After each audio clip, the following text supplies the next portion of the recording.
Hay mga Mars, ang inyohang kumari na ana po diri sa kusina. Gayapa-yapa. Kay agi sa kagutom. Then usa pa, ang inyohang kumari diri, anay yun.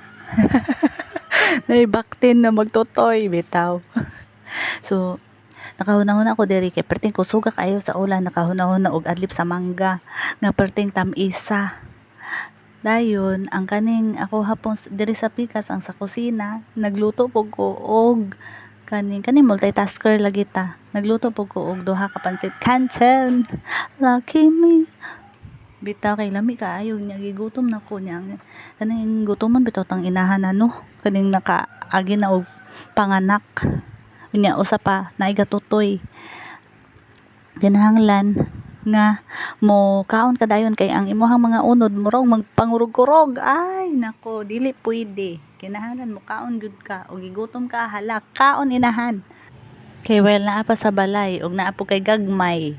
Di lamang kay gagmay nga isa ra ka buok, duha man ka buok. So kaon laban. Oh, hala, gapang okay na ko ani kay ag mga seasoning ani intawon. Nya, pwede pong samukan mi kayo diri. Ingon ko, samuka kayo ninyo kay daghan man pong gapang kuan aning kusina, napay nang hugas sa kamot, hugas sa plato. Samukan kay ko. Ako pang isog-isog mo dito mo tong na klaro-klaro na ni diri. Mga seasoning ani ako hanang gipang kuan kay gutom na lagi ko kay kaning mga unod nga gapang hurog-hurog kaning naagian na lagi ta og kuan panganak mo na ni ingon ani na gyud ni fight laban bisan og walang kalaban.